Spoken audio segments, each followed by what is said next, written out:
কালকের থেকে তোমার ঈদের ছুটি। এই যে কিছু বাড়ি কাজ দিলাম, এগুলো কইরা রাখবা। ঈদের পরে আইসা দেখবো। আমার দরকার পড়লে লাড়ি দিয়ে 10টা বাড়ি দেন, তাও আমি ঈদের সময় কোনো লেখাপড়া করতাম না। আরে আমি তো তোমার ঈদের দিন পড়তে বলি নাই, ঈদের দিন হোক আর ঈদের আগে পরে হোক, তাও আমি পড়তাম না। তুমি কেন পড়বা না? ঈদের সময় পড়ালেখা করা নিষেধ। কে বলছে নিষেধ? কে কইছে কইতারি না? তো নিষেধ, তোমারে পড়ালেখা করতে হবে। আচ্ছা স্যার, আপনার একটা কথা কই। কি কথা?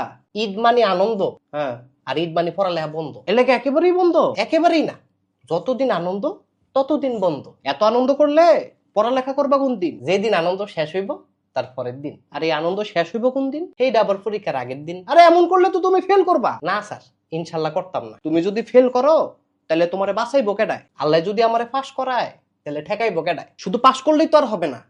পাস করা এক জিনিস, ভালো রেজাল্ট আরেক জিনিস। যেই মালিক পাস করায় সেই মালিক ভালো রেজাল্টও করায়। দুনিয়াটা এত সহজ না, পড়ালেখা করতে হবে বারবার। রমজান ঈদ এত সস্তা না, বছরে ভাই